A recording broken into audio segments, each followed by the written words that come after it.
Bonjour YouTube, ici Largo pour une vidéo sur les news d'avril 2019 sur le jeu de cartes Horror à Arkham LCG. Un certain nombre de choses sont à venir sur le jeu et il m'a paru utile de faire une petite vidéo sur ces news si vous n'êtes pas au courant de ces dossiers. Si vous souhaitez, passer votre chemin, si vous connaissez déjà, ce dont je vais vous parler, vous pouvez le faire. Donc je vais parler aujourd'hui, des sorties, annoncées, pour le bien commun, donc sorties le 3 mai. La sortie, du renouveau La Route de Carcosa, prévue pour le troisième trimestre 2019. Je vais parler également du cycle 1 de scénario de FanMed, sur lequel vous allez pouvoir souscrire et recevoir de nouveaux scénarios pour votre jeu préféré. Et enfin, je vais terminer par la fac Foire aux questions 1.5 qui est sortie il y a quelques jours sur le site de FFG. Donc si vous connaissez déjà tout ça, c'est pas la peine de vous enquiquiner à regarder cette vidéo, vous pouvez passer votre chemin. Pour ceux qui ne sont peut-être pas au courant de ces points, je vous invite à suivre cette vidéo. Ici, nous sommes sur le site de FFG et sur les news, comme vous pouvez le constater, vous avez la mission d'infiltration pour le bien commun est sortie le 3 mai. Je l'ai reçu ce matin, je vais pouvoir faire une petite vidéo Open the Box. C'est ma petite drogue mensuelle, hein, l'Open the Box sur le paquet de cartes, le nouveau paquet de cartes Aura Arkham. J'ai un ami qui a fait une similitude avec le fait de fumer des cigarettes. Alors effectivement, c'est pas des paquets de clopes, c'est des paquets mythes. Ça coûte presque aussi cher un paquet mythe qu'un paquet de clopes, mais on n'en fume qu'un par mois. Donc moi, ça me paraît raisonnable comme vice.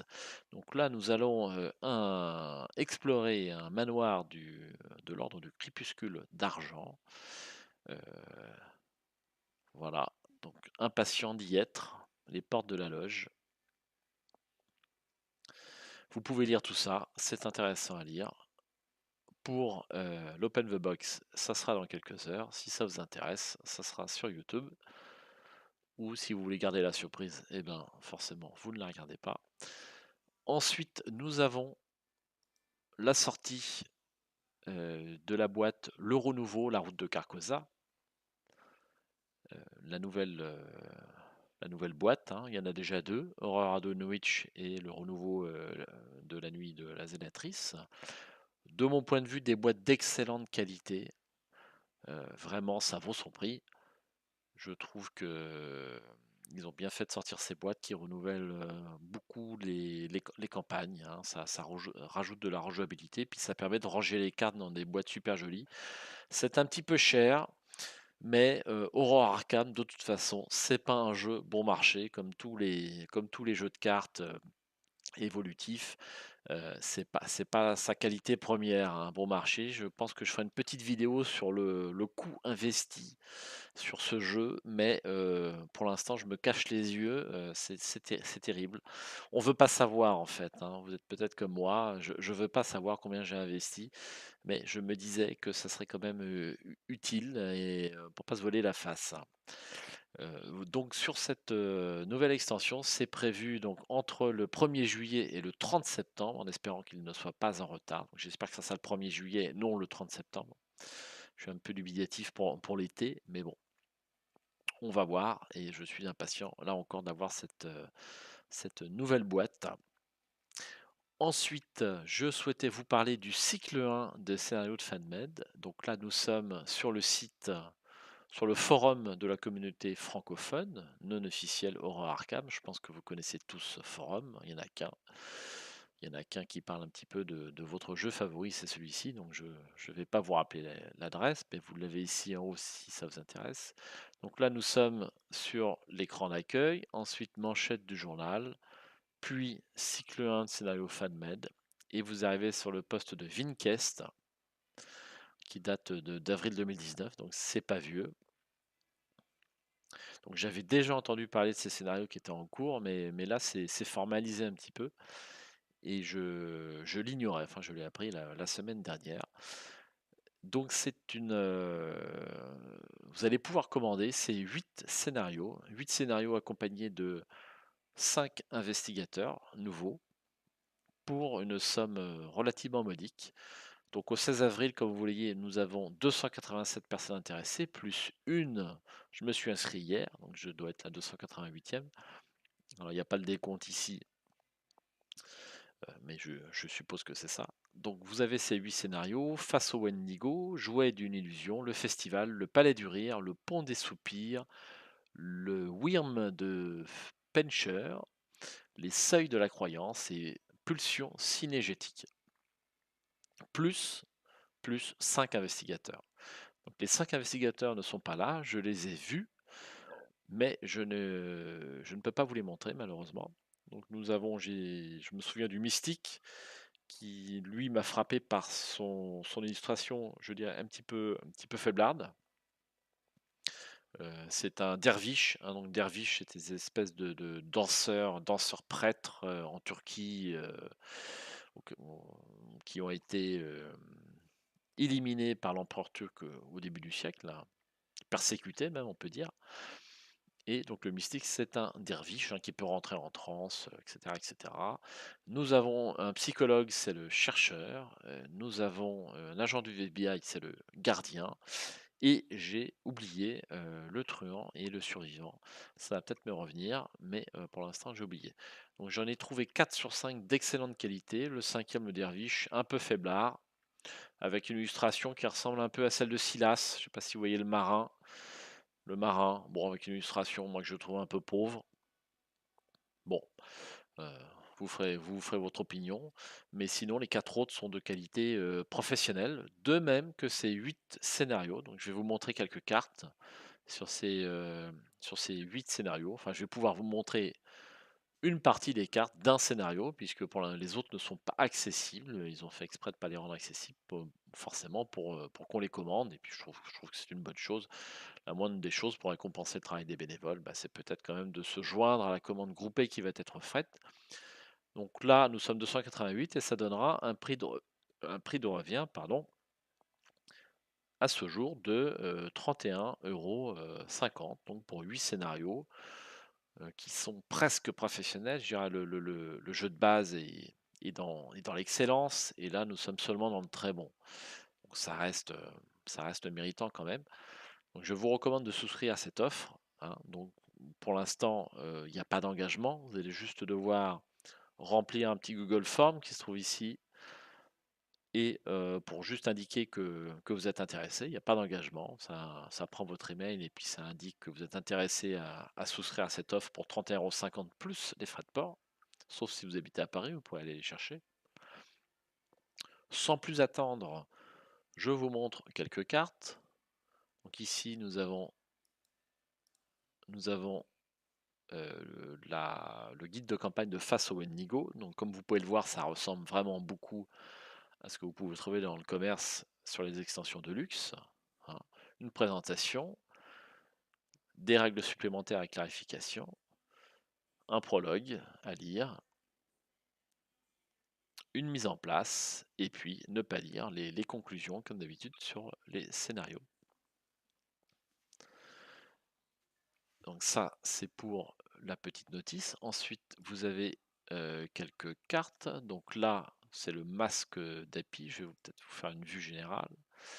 Donc ça, c'est le Palais du Rire, hein. Toutes les cartes sont accessibles. Elles ne sont pas imprimables correctement, mais tout au moins on peut les voir. Alors on va cliquer sur une carte. Alors, le Palais du Rire, c'est un mauvais exemple. Celle-ci n'est pas tout à fait terminée. Enfin, je ne sais pas si elle est terminée ou pas. Il est possible qu'il n'y ait pas de texte, hein.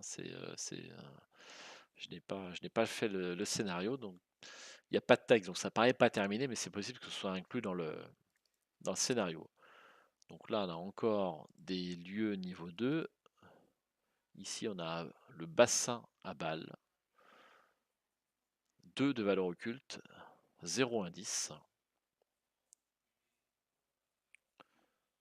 Avant d'effectuer un déplacement dans ce lieu, effectuez un test d'agilité à 2 en cas d'échec, subissez une horreur, puis effectuez votre déplacement. Pourquoi une horreur? Peut-être que Un dégât aurait été un petit peu plus fluff, hein. Vous arrivez dans un palais à balles, vous glissez sur les balles et vous cassez la tête. Bon, j'espère qu'ils ont bien fait des cartes, des capacités de cartes en lien avec leur nom, comme sur le jeu original. Ça paraît être le cas, mais alors les cartes individuelles, elles sont là. On va pas louper. On va regarder un petit monstre. On a certainement des monstres quelque part. Un drip. Qu'est-ce que c'est qu'un drips? Oh, il est pas beau lui. Chasseur. Après que vous avez vaincu Drips, dépensez une ressource pour le placer dans la pile de victoire. Très intéressant. Bon, il n'est pas trop fort celui-là. On en a peut-être un plus fort à consulter. Alors là, on a les cartes très tristes. Bon, je vais pas tout vous montrer parce qu'il ne faut pas spolier, hein, ça, c'est clair. Alors, il me semblait qu'on avait. Je le cherche, je le cherche. On avait Harry. Voilà, donc ça ressemble à un boss quand même. L'illustration est magnifique, il faut le dire. Alors, ça pourrait se trouver dans le commerce sans aucun doute. 5, ça me fait penser au prêtre Ghoul, hein. Il a 5 points de vie par investigateur. C'est peut-être un ami à lui, c'est possible.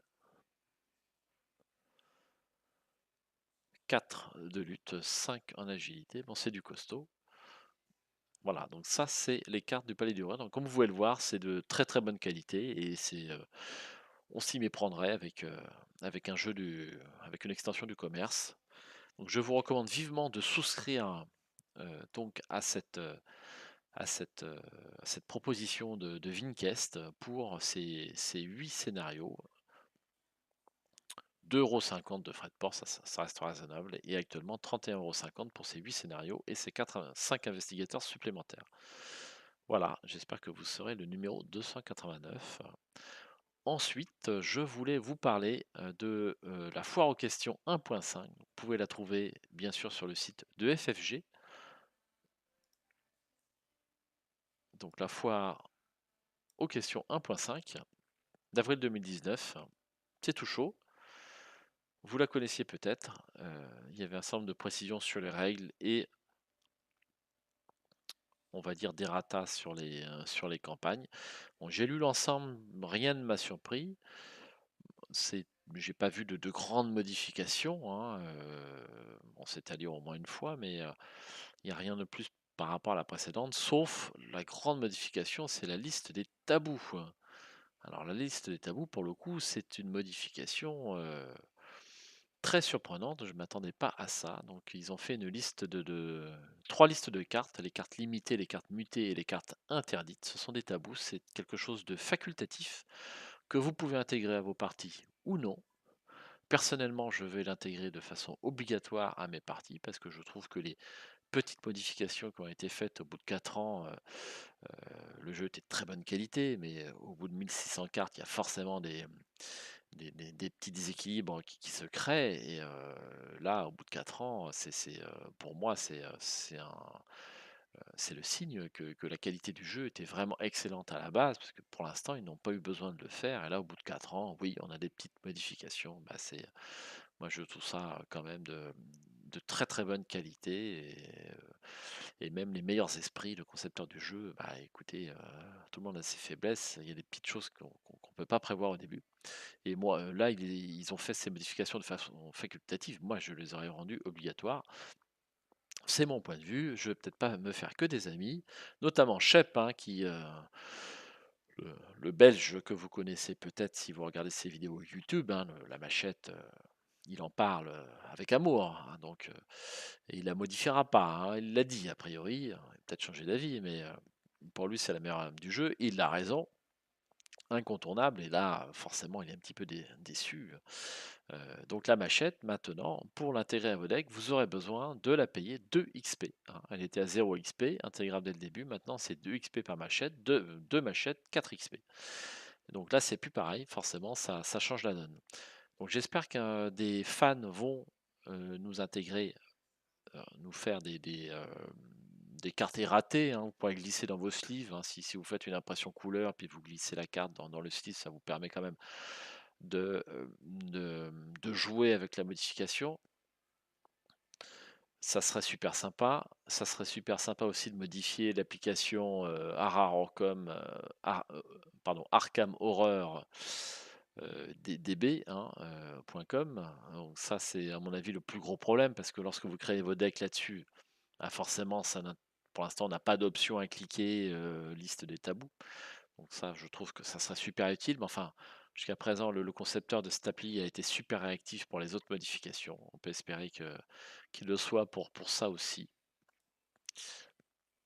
Donc j'ai parlé un petit peu de machette. Je vais parler aussi d'insaisissable. Alors insaisissable, j'ai un doute. Insaisissable, je me souviens plus de ce que c'est. Alors insaisissable. Rapide, désengagez-vous de chaque ennemi engagé avec vous et déplacez-vous vers un lieu révélé sans ennemi. Bah, je trouvais pas ça surpuissant, moi. C'est un 2, ça valait 2. Bon, je crois que une fois je l'ai joué dans mon deck, je m'en suis pas servi. C'est peut-être moi qui joue pas très bien, hein, c'est possible aussi. Et bien maintenant, insaisissable, ça vaut 2 XP aussi. Vous avez cran d'arrêt niveau 2 qui passe à 1 XP. Donc cran d'arrêt, on va prendre la carte sous les yeux, ça sera plus simple. Donc, cran d'arrêt niveau 2. Rapide, action combattre, vous gagnez plus 2 pour cette attaque. En cas de réussite avec une différence de 2 ou plus, cette attaque inflige plus 1. C'est peut-être un poil élevé, 2 XP, donc il le passe à 1 XP. Et ben ça m'a pas frappé, cette surpuissance, mais pourquoi pas. Nous avons aussi études supérieures, débrouillard et bagarreur. Donc là, je pense que vous les avez en tête. Débrouillard, c'est les cartes, c'est les 3 cartes en fait qui vous permettent pour 2 ressources d'augmenter de plus 3. Donc ça valait 3 XP, et bien maintenant ça en vaut 4. Nous avions études supérieures. Donc c'était peut-être celle peut-être à upgrader le plus parce que pour une ressource vous aviez plus 2. Eh bien je suis d'accord avec cette modification. 4 XP au lieu de 3 pour études supérieures. Moi ça me paraît pas mal. Et enfin, vous aviez bagarreur. Donc bagarre, c'est l'équivalent pour les truands. Et là, vous savez, c'était une ressource pour un plus 1. Et bien, elle a augmenté aussi. Peut-être que celle-là n'aurait pas dû être augmentée parce qu'elle est quand même un petit peu inférieure à études supérieures qui elle, nécessite deux ressources. Enfin, nécessite qu'une ressource, mais vous donne un plus 2. Et là, ça ne donne qu'un plus 1. Néanmoins, ça pourrait être aussi pareil. Ah non, bagarre, c'est 2 XP seulement.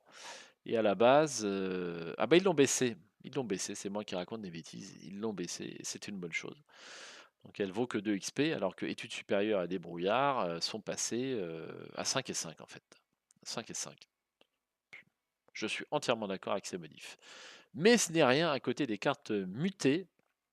Donc vous avez une liste de 7 cartes qui ont été mutées.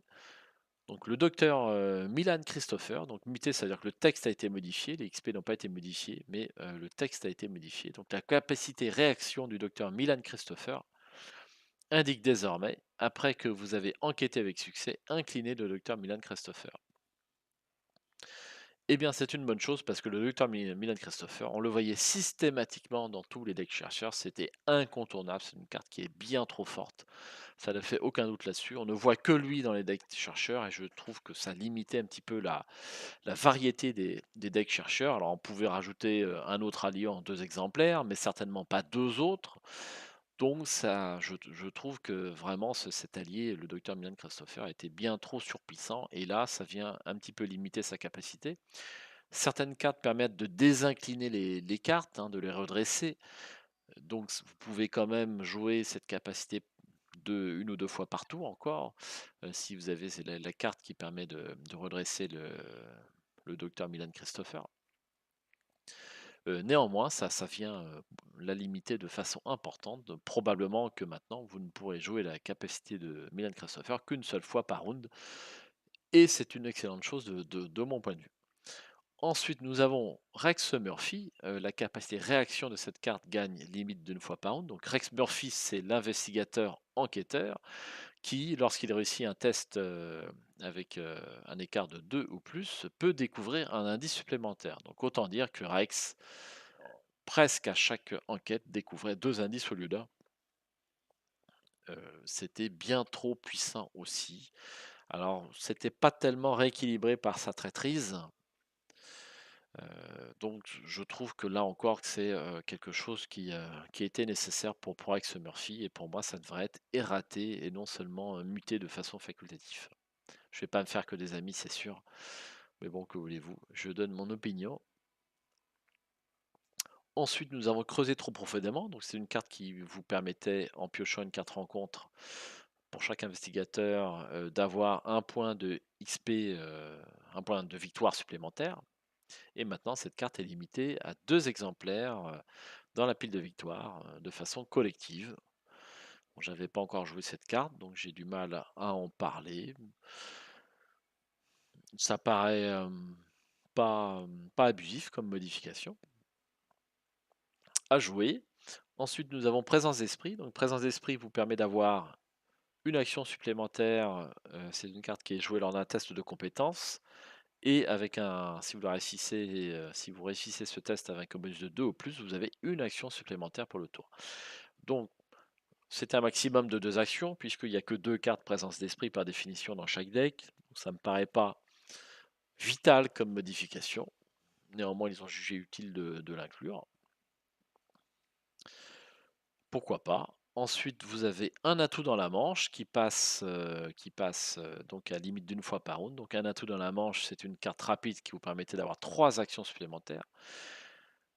Et pareil, même remarque que pour présence d'esprit, il n'y avait que 2 cartes dans le deck, donc maximum vous pouvez jouer sur un tour, et bien peut-être si vous aviez tiré les 2 cartes d'un coup, vous pouviez jouer 6 actions d'un coup. Alors ils ont jugé que ça déséquilibrait peut-être un petit peu les choses, donc ils l'ont rectifié.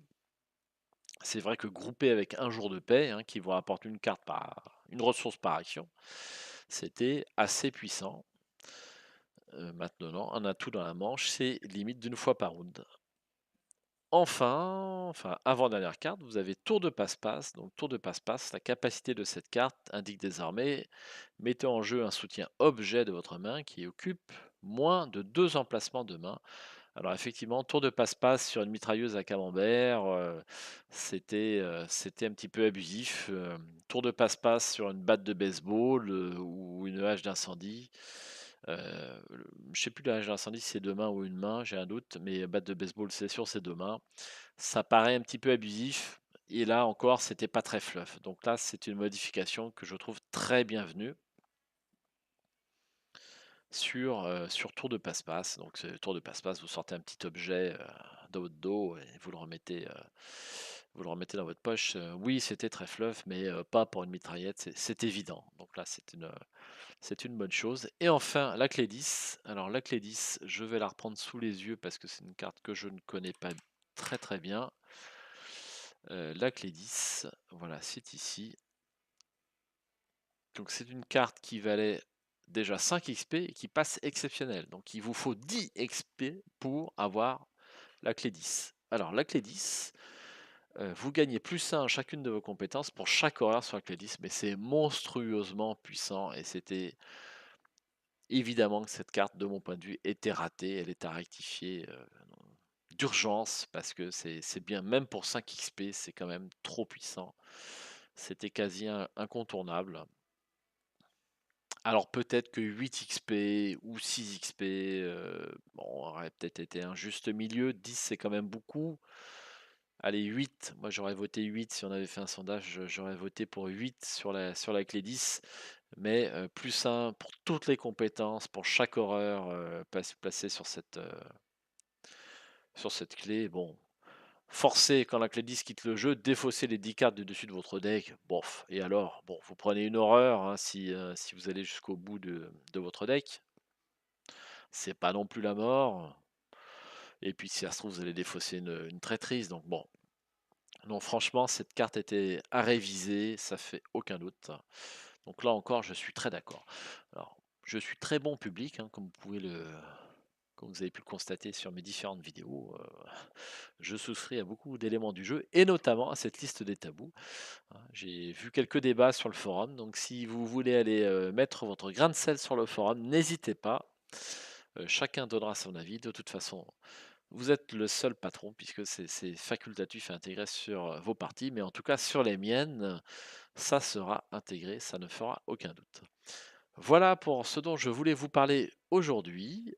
J'espère que je n'ai pas oublié de choses sur ces petits éléments, et que je vous ai appris quelque chose aujourd'hui sur ce jeu fantastique, excellentissime, hein. Ne soyons pas avares d'adjectifs sur Horror Arkham LCG. Je vais trouver d'autres adjectifs sur ma vidéo suivante pour parler du jeu. Je trouve que la langue française est insuffisante pour décrire ce jeu tellement il est bon.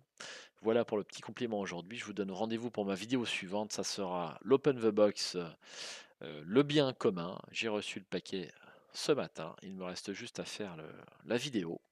Ça sera chose faite sous quelques heures. Donc je vous dis à très bientôt et bon jeu.